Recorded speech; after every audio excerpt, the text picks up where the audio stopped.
Ah, it's you. Welcome back, my dear. Please, come in. Just give me a moment. 3 drops of Laverne blood. 1, 2, 3. Perfect.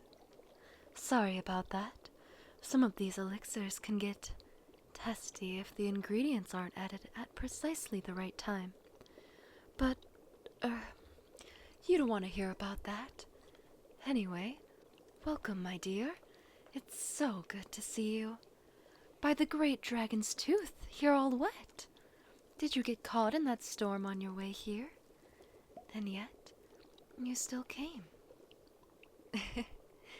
True. I suppose it takes more than a little rain to stop a knight as brave as yourself. Still, imagining you riding along those dark, narrow paths in the pouring rain, making your way across that slippery bridge with the steep ravine below. The thought makes me shudder. I suppose it's a good thing I didn't know you were coming, or I'd have been sick with worry. Oh no, it's no trouble at all. I didn't mean it like that. I'm sorry. I promise you're never intruding. Right. I suppose that's what friends are for.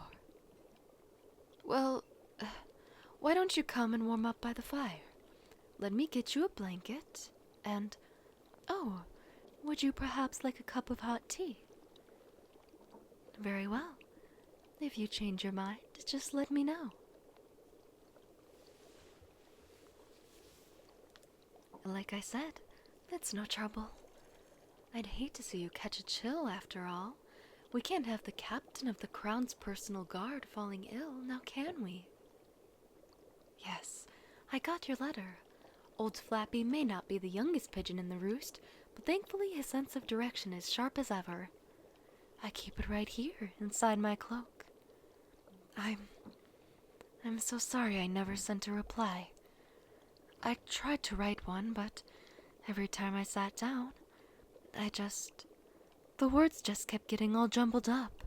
I'd end up with a page full of cross-outs, and then I'd get distracted, thinking about you and how you'd tell me not to overthink it, and I'd say it's too late for that, and then you'd laugh and sit down beside me and help me through it, step by step, just like you used to, back at the academy.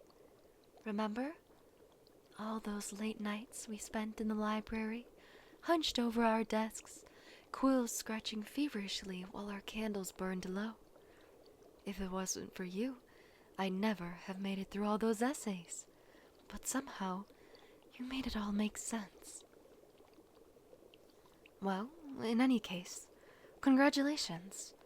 I can't think of anyone more deserving of the honor. Even if His Majesty doesn't deserve to have someone as wonderful as you in his... Oh no, never mind. So, how are you liking it? I hope they see your incredible talents for what they are.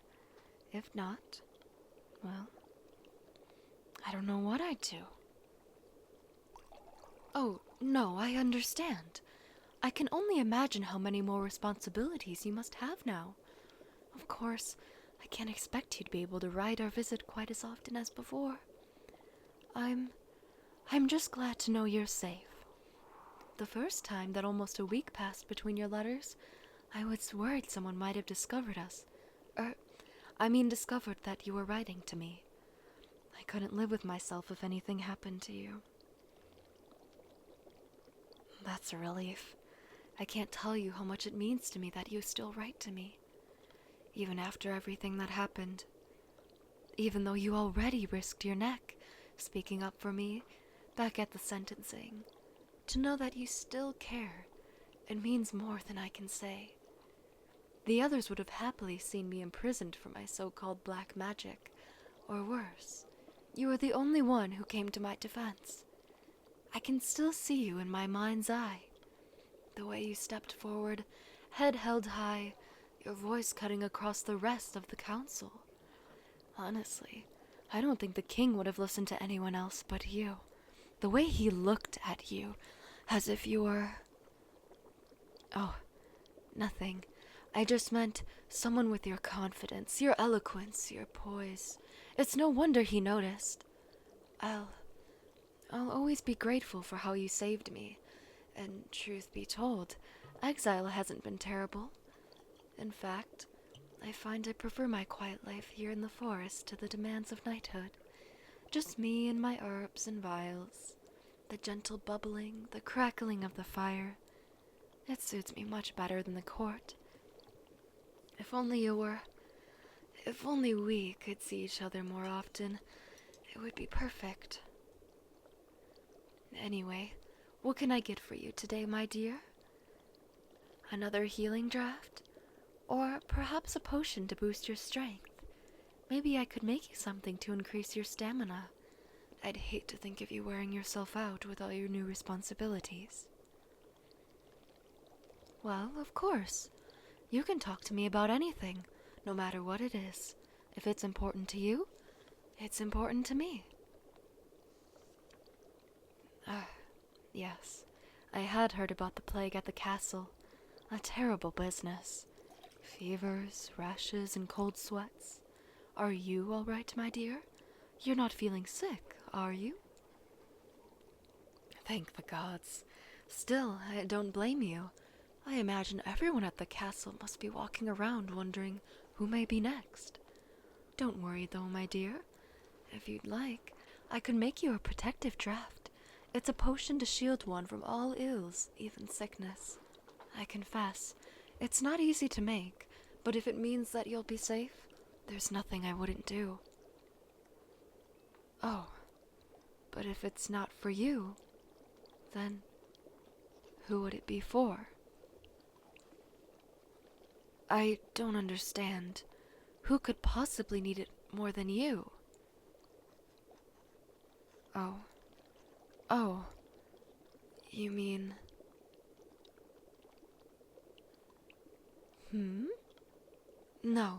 No, I'm fine. Really.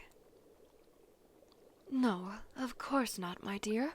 Why would I be angry with you? You're just doing your duty. It's your job to protect the king, even if it means consulting the enemy. Not your enemy, perhaps, but I doubt His Majesty would say the same. I'm a practitioner of black magic, after all. I have the brand to prove it. Imagine the king benefiting from the very thing for which he exiled one of his closest friends. No, wait, please, forgive me. I was just surprised by the request, that's all. Let me see. Oh yes. Ashes of sage, mugwort, and wormwood in equal measures. Of course, I'll still make it for you. Whatever he did to me, it was years ago now. Water under the bridge, and even if I still did bear a grudge, if it meant it would make you happy, I'd do it in a heartbeat. There's nothing I wouldn't do for you, my dear. Now, shall we begin? That's right. Would you mind giving me a hand? Why so nervous, my dear? Oh, really? And yet you're rubbing the hem of your tunic again. You do the same thing with your uniform back at the academy, whenever you were nervous about getting a question right, or whenever we'd sneak into the kitchens for a midnight snack and get caught by the prefect on duty. Somehow, you always managed to talk us out of trouble. But still, I could always see your fingers twisting at the edge of your sleeve. You think I could ever forget about those times? In any case, you needn't worry about the potion-making process, my dear. I won't ask you to do anything too complicated. Or perhaps it's more than that? Afraid, perhaps, to betray your beloved king by assisting me with my forbidden magic. I thought so. Still, isn't this all for his benefit? You have to do what may be considered wrong in order to ultimately do what's right. Besides, you know my craft is not the demonic art that most people perceive it to be. Oh, really? Do we not see the transformation in nature? Combine yeast with flour and water, and with a bit of warmth, the dough will rise. Heat a pot of water over a fire, and it turns to steam. At its core, alchemy is simply about harnessing the innate properties of things in order to transform them into something new, something more.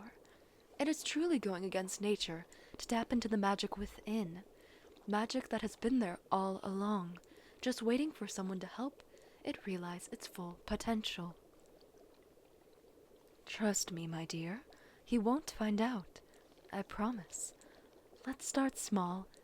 Add this powder for me, would you? Yes, just like that.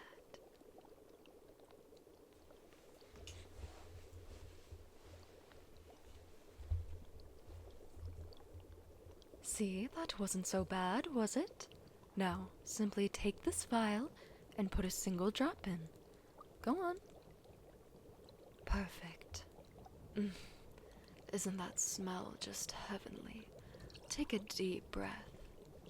Yes, feel it fill your lungs, settling there like a cloud. That soft, sweet scent. I'd almost be happy to sit here breathing it forever. Oh, are you all right, my dear? Ah, of course. After such a long journey, it's no wonder you're exhausted. Not to worry. Just leave the rest to me. It won't take much longer, I promise. A dram of this, a few drops of that, and... there. Would you look at that sheen? Such a beautiful silver. Now, the final step. Would you care to sample it, my dear? Yes, of course. After all, appearances can be deceiving. If His Majesty is going to be drinking it, we need to be sure that it's made correctly. We'd hate for him to come to any harm, wouldn't we? Go on. Take a sip. Good. Oh well. You'll probably start to feel a little lightheaded. Ah, there we go. Not to worry. That's just the protective effects setting in. You may feel your mind clouding over, your thoughts slipping away. The room starts to spin as your body relaxes, your limbs turning to lead. No, don't fight it, my dear. It's okay. Shh. I know, my dear. I know it's scary, but you'll be alright. It's only a simple sleeping draft. It won't have any long-term effects. Would I ever put you in harm's way? Like I promised, as long as you're with me, nothing will harm you. Shh. It's all right. Here, let's get you over to the bed before you collapse. Lean on me.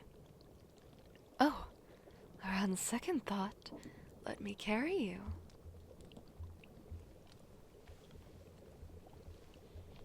There we go. Doesn't it feel good to rest? Let yourself sink into the sheets. Let those heavy eyes close and allow yourself to drift off. I know. I'm sorry, my dear. I couldn't think of any other way. That bastard was already driving us apart. If I let you go back to him, eventually, he'd find a way to turn you against me. He's already ensnared your heart. I won't let him poison your mind against me, too. I'd sooner fall on my sword than lose you. But everything will be all right. I promise. Now just relax, my dear, and let the sleeping draught do its job. Yes, that's it. Sleep, my dear. I'll be here the whole time. Sweet dreams.